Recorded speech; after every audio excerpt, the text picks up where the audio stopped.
Yeah, we got 1 thumbs up. That's cool. I love Lindsay, that thank song. you. 2 thumbs up. Come on, you can't like not like move to that song. I'm not a good dancer at all yet. You can't not move to that song, right, Matt? And the lyrics are phenomenal. So good. I have to So admit, good. I'm like, I have an emotional attachment to that song. I often joke around about like back in the day. My wife and I have been together forever. And like Yeah. there was a time where I put my best sweater on To and go to Applebee's. we went to the Red Lobster. So Oh, okay. that was our Good place. Applebee's. Yeah. But I love that Love song. it. It's hilarious. Love it. Yeah. All right, Matt, we're going to dive right in because we only have a half hour with this call and we have a really, really, really good call today. If this is your first time taking the growth call with our New England group, you are going to love today. We have guests come on every single week sharing their story. And this week, I couldn't be more excited because we have our very own regional operating principal on with us today, Matt Erdman, who you just heard from. He is going to be our guest speaker and telling us all about where he started and where he is. So Matt, welcome to the call today. Awesome. I'm so glad that you were able to rearrange your schedule for us because I've been wanting to do this quick little interview with you for a while, and I think it's going to be so valuable for our New England peeps here to share your story. So you want to get right to it? Cool. Let's do it. All right. So Matt, tell us a little bit about when you got yourself into real estate, what it looked like, and just a little path on where you are today. Sure. So I got licensed, I believe, and by the way, I'm terrible at dates, but I believe it was 2004. End of 2004, I got licensed, started actually selling in 2005. Short version of the story, always had a thing for real estate. I grew up without a lot. I was up early in the morning because I had a paper route. The only thing on TV was infomercials by the likes of like Carlton Sheet and stuff like that, and cartoons. So I would sit there with my Cocoa Puffs and watch infomercials about real estate. And coming from a environment of limited financial means, we will say, I found just the concept of like building wealth in real estate really, really exciting. So caught that bug at an early age. Fast forward though, life takes off. I bought my first property when I was 19 years old. Then I got married. I joined the military. I did other things. Fast forward, I was working at an automotive. I used to run automotive repair shops. And long story short, I looked at what that career path is and just said, you know what? Like, regardless of how much money can be made, I don't like this. And I got to figure out how to make my living in real estate. So I looked at all the opportunities to get into real estate, horrible. And I chose realtor because it was the lowest bar of entry with the highest income potential. Actually did not think I would enjoy being a realtor. It was for me intentional, or going in was a stepping stone. Yet I got in the business, realized I loved it. So I quit that job. I took a job in a warehouse working the night shift so that I could sell real estate during the day, pack those commissions away until I had the cushion, cut the cord, go full time. Did that with a different company. 18 months in, came over to Keller. And then Keller changed my entire world from that point forward. Okay, let's stop right there because already that's quite the story and amazing in itself. Yet you said you were with another company for 18 months. Why did you decide to make the change to Keller Williams? Yeah, two things. One, that particular company, I got up and running. Like, they had a good agent introductory training, right? Nuts and bolts. Where I started to get frustrated is I was doing well, yet I was starting to ask questions that people didn't have answers to. I was asking questions like, I know I'm doing okay, and I feel like I'm getting lucky 30 days at a time. Like, what do I need to do to know that I'm going to be making money 30 days out, 60, 90, a year? Because this is not beer money for me. I have a mortgage and a car payment and things like, so that was one of the conversations. The other conversation was, and by the way, at what point does this actually turn into a business? Because if it's always an even exchange of time for money, then it's not a business, it's a job. It might be a great job where I make great money, yet it's still a job. And when I started asking those kinds of questions, I sort of got like the pat on the head and you're doing great. Just keep doing what you're doing. And I started to get frustrated. That led me to look outward for other resources, coaching, training, right? I was doing Brian Buffini. And fast forward one day, I was in Barnes and Noble, and I saw the binder of a book, and I thought, what a cheesy title. And that title was Millionaire Real Estate Agent. And I pulled it off the shelf just because I thought it was a cheesy title. Then I started flipping through it, and I was like, oh my gosh, this is what I've been asking for. It's literally a blueprint on how you turn a real estate sales career into a real estate sales business. I did not make the connection between Keller Williams at that point, but I bought the book, read the book, then I started over and read it again and highlighted it. And that was the frustration point. It was when it wasn't about figuring out how to transact, but it was about how do I turn this into a business that I can rely on. That's when I started getting frustrated, and that led me to look outward. So the model that you were at previous to Keller Williams, was it what they call a dependent model where it was more broker facing? Yeah. Yeah, it was a traditional real estate company. Yeah. So that's where I started too. And I'll be like, I could totally relate to this story because I didn't realize the Red Book until somebody handed me it from Keller Williams in 2012. And it was like, oh, like, wait, like this is all up here, or some of it anyway. And then they wrote a book about it. It's that easy. So what happened once you took that book and then came on with Keller Williams? What happened from there? Yeah. So the way I actually ended up here, one of the top agents in my office left and went to Keller, and Keller was very new to the market at the time. And I ended up having a listing that I had to be present for showings. She was showing the property, and I was being a little punk. And while her buyer was walking around, I was elbowing her and going, Keller Williams, are you kidding me? Like, what are you doing? And she said the magic words, you got time for coffee? Ooh. And afterwards, I respected her a ton. So I said, yeah, of course I'll go have coffee with you. Went and had coffee. I kid you not. It was, I believe, 5 days later that I transitioned. Like when I sat down with her and she described the company, I just remember sitting there thinking, oh my gosh, this is like if somebody gave me a magic wand and said, just make the perfect real estate company, I'm pretty sure this is even better than what I would have thought of. So for me, it was an easy move after that. And the biggest motivation for me at the time was the training. That's what I wanted. I was starving for knowledge to be able to do what I was doing better and bigger. So, it's so funny because I would probably say a majority of the people on this call had that kind of same moment. Like, where was KW when I started? If you weren't with KW before when you started, I know I had that exact moment. Like, I wish I knew this. I wish I knew how to run my business like a business 10 years ago, right? So now that you're at Keller Williams, you're an agent. How do you become a regional operating principal? Like, how does that happen? What's the path? So here's what I would say. One of the things that I think is so amazing about this company is if you show up in this organization and you put your head down and you do the work and you treat people around you the right way while you're doing it, there is literally no limit to where you can go. None. Right? Like I often share that I call it the Kevin Bacon game. I started in Longmeadow, Massachusetts. When I got there, Michael Brand was our team leader. At the time that I left the Longmeadow office to become a team leader, Michael Brand was going to New Jersey to launch a new market center, and Brad Knowles came in to replace him.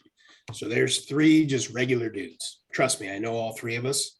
There's nothing special about us. We're just regular human beings, period, end of story.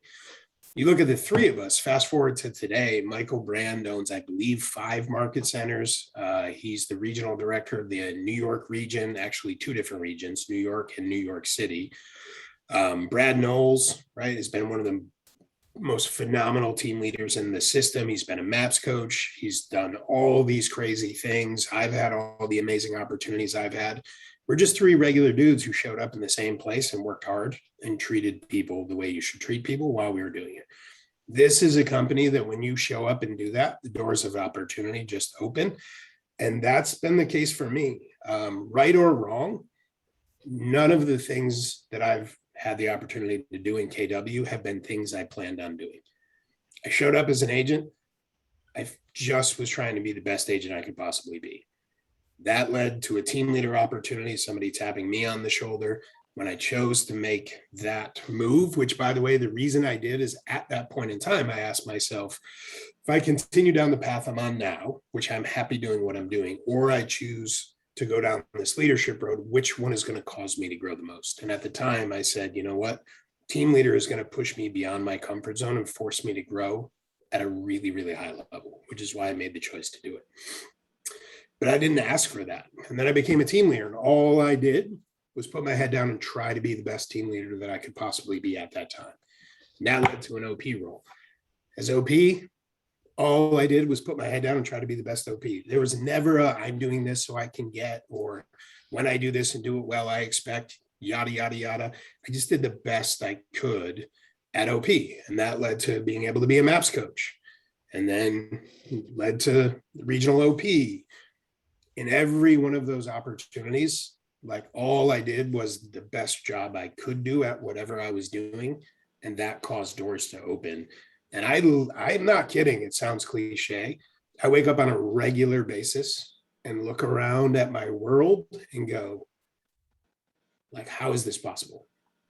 How is this possible? And then, by the way, get really motivated because like everyone, there's a little imposter syndrome that happens inside all of our heads. Like, do I really deserve this? Did I really earn all this?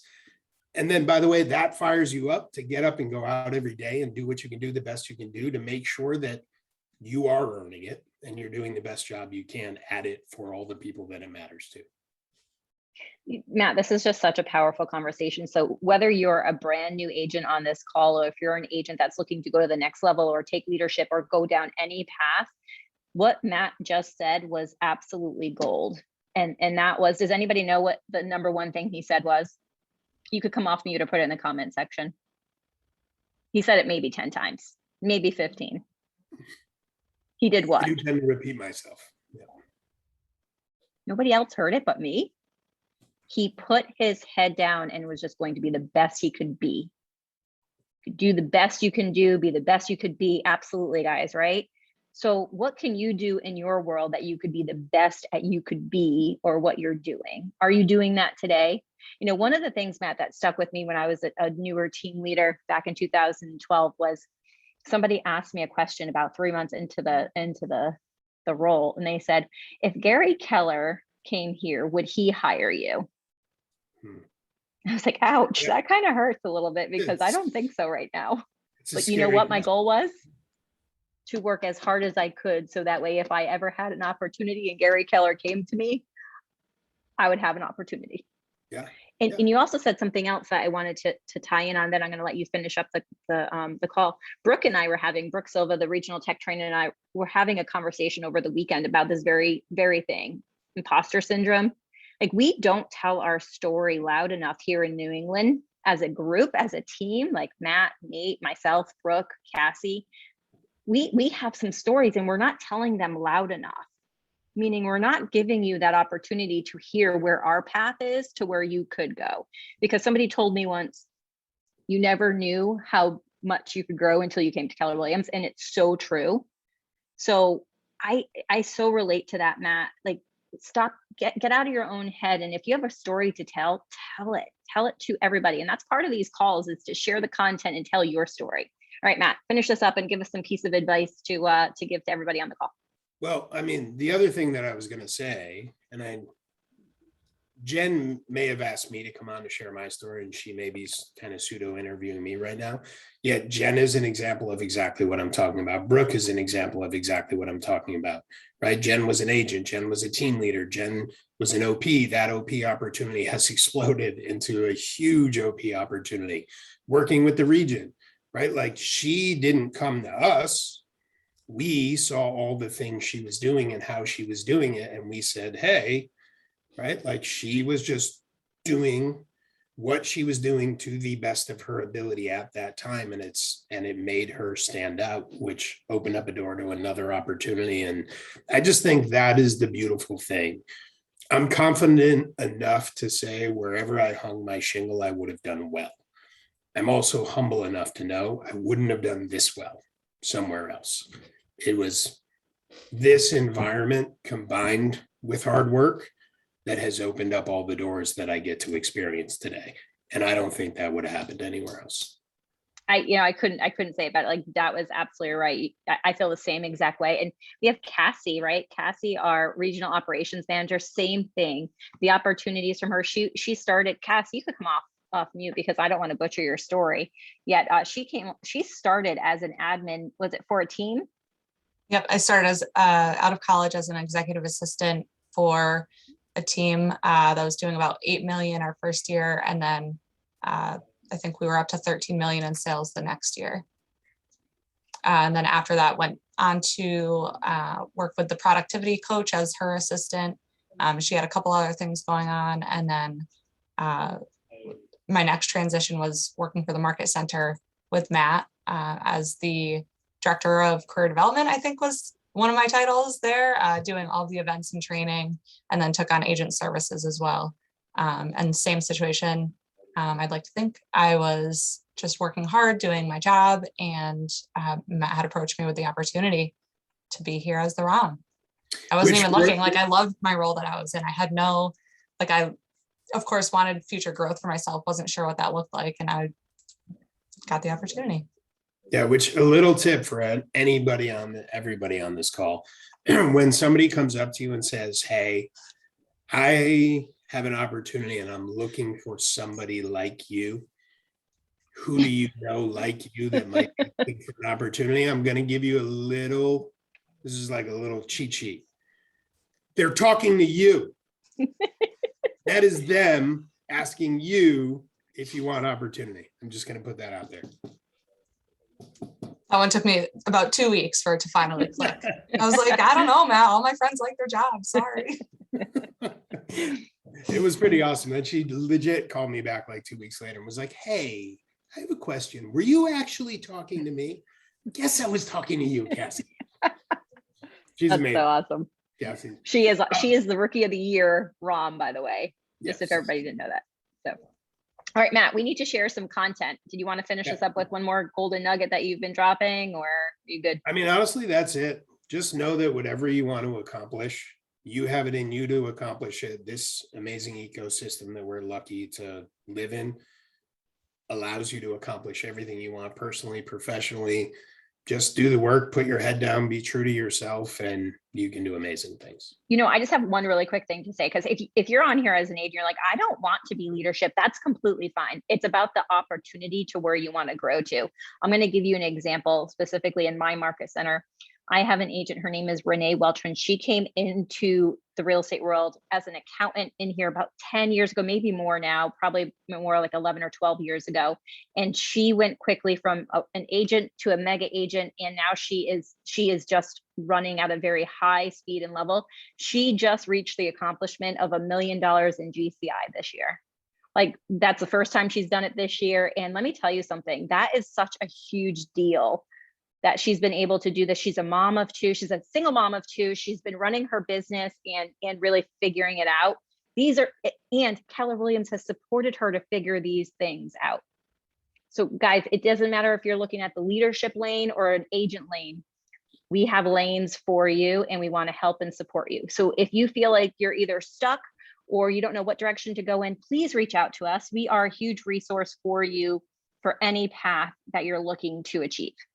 So, all right, let's dive into our content. Cassie. All right, here we go. So Matt, as you know, we do these every single week. And this week, thank you for being our guest host. I really appreciate you and your time. Let's jump right into our content we have. Brooke, I know you're on. I'm not sure if you could pop on really quickly or if your voice is out. No, I've been resting it and cough drops, and here I am.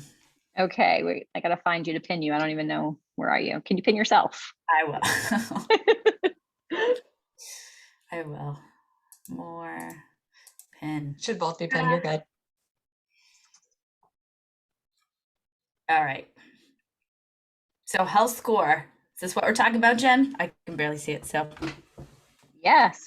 Oh, there we go.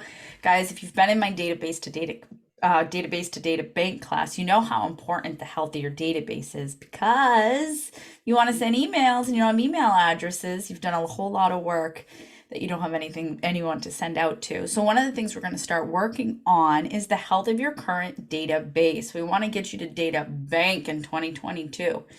And one of the ways we can do that is by checking out your current score in Command. Now, I like to set up my home screen so that health score is the first thing I see when I log in every day.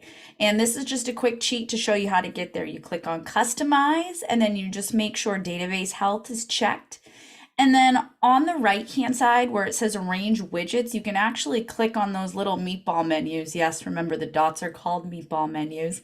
And you can drag it right to the top, click apply, and then every time you go to your home screen, you'll be able to see your database health.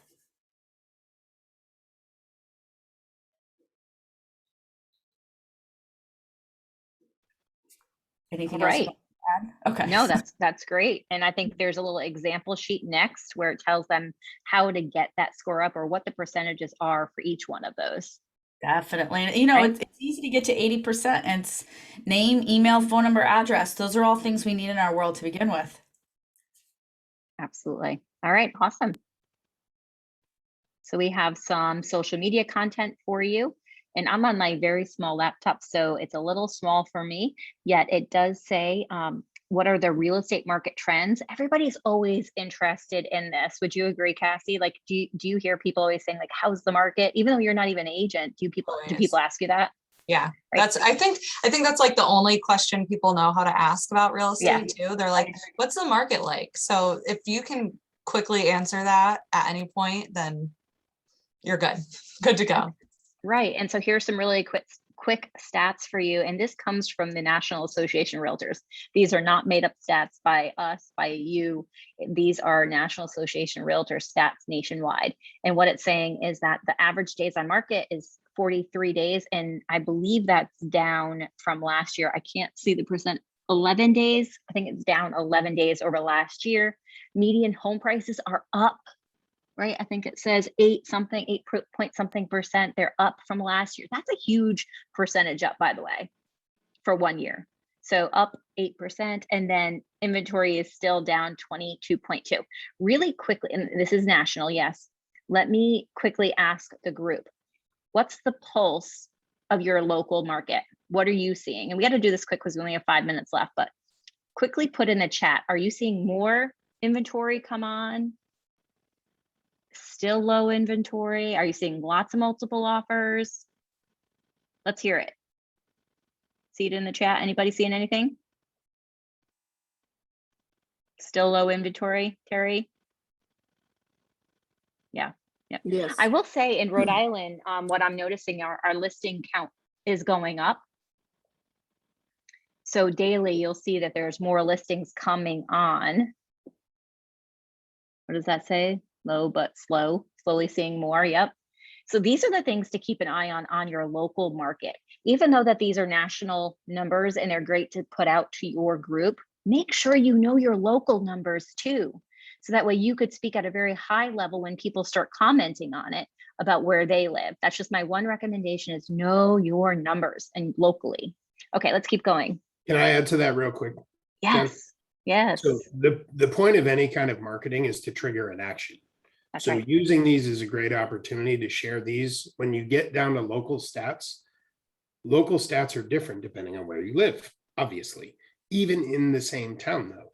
So these are great stats to share with a trigger to say, reach out to me or DM me to find out the stats for your local market or your neighborhood or whatever the case may be. Because again, remember, the point is A, to gain mind share, and 2 is to trigger the action that you want somebody to take, which is having a real estate dialogue with you.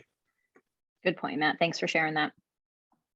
All right, so let's go to the next one. And Cassie, would you take this one on for our vocabulary, real estate vocabulary post? All right, so on Wednesdays, we have our real estate vocabulary, and this week's word is amortization. The schedule of your mortgage payments spread over time. In real estate, a buyer's amortization schedule is usually one monthly payment scheduled over a 15 or 30-year time period. Awesome. Any questions on that, Matt? You want to add anything to that? Pretty easy, right? Just get that vocabulary out to your eight. You might not even know it. So it's good for you to kind of get a checkup on the vocabulary and to get it out to your peeps. All right. Last one. It's always fun. The this or that Thursday. And quickly in the chat, I need to know who likes the fresh cranberry sauce and who likes canned. Brooke likes both. You need to pick one. You need to pick one. All right, we're seeing a mix of both. I am such a canned. I don't know what it is, but I love canned cranberry. Only at Thanksgiving. What are you saying, Brooke? Cassie, anything else? We're seeing a lot of canned, not many fresh. Yeah, you know what? I think Lindsay just said Brooke hasn't had mine or something, or can have mine. Yeah. Oh, because you don't like either. But if there's a homemade one, if you have a recipe for a homemade fresh cranberry sauce that is killer, I'm gonna send it over. We want it. Yeah. We'll post it out. All right. I mean, I'm still gonna open my can. I'm not gonna make it, but I'm still gonna open my can. Need it and think of you and thank you. So that is our content for this week. Really good stuff. November is such a great month for gratitude. Grateful. We have Veterans Day coming up. And Matt, one of the things that you kind of skimmed over was that you joined the service. And we just want to thank you for your service, and happy Veterans Day to you coming up this week. So thank you. Thank you. And all of our veterans on this call, happy Veterans Day to you coming up on Thursday. Okay, we have a drawing to come up. Is there am I missing? I feel like I'm missing something. No, I think you're good. I just put the links in the chat for resources. So today's resources are in the chat along with the Facebook group.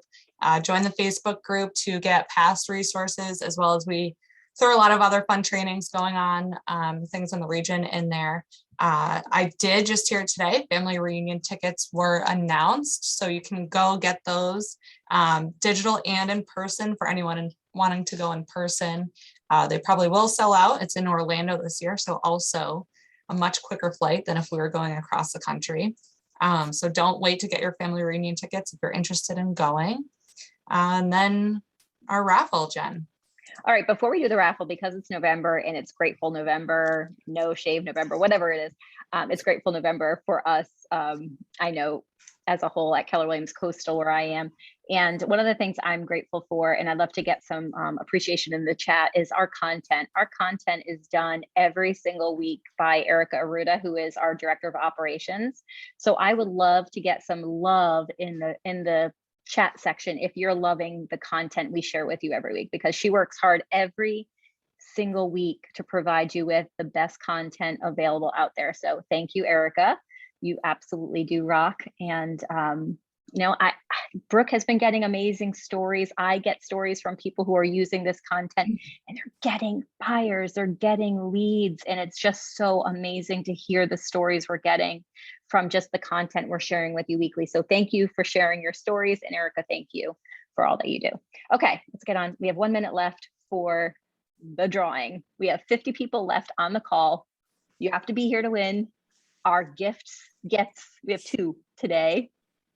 We have a Profit First book. If you did not come to the Michael Michalowicz event on March 11th, 2020, the last one, the last event in person, he was there and he was amazing. It's a great book to get you through the end of this year into 2022 with great profits. We have that we're giving away, and a t-shirt from the region.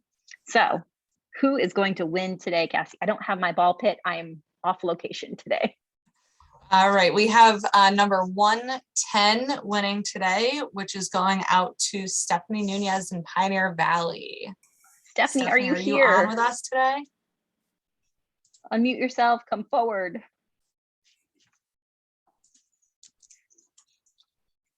I see her here. Are you here, Come Stephanie? on, Stephanie.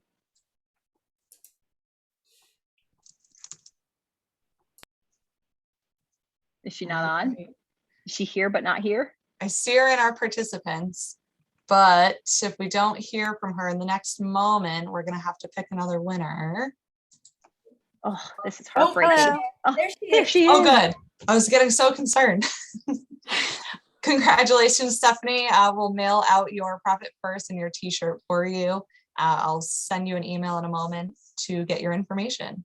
Thank you Yeah. so much. Yeah, I was distracted by everything that's going on. We're listing our house and I was just like listening to my mom for a second and then they're like, we don't hear. And I was like, oh, that's me. Well, congratulations, Stephanie. Thank you for coming on the call. Can I ask how many calls you've been on with us? This is my second one. Awesome. Awesome. Well, welcome back. Congratulations on your big win here, and come back next week and let us know how you're doing with the content.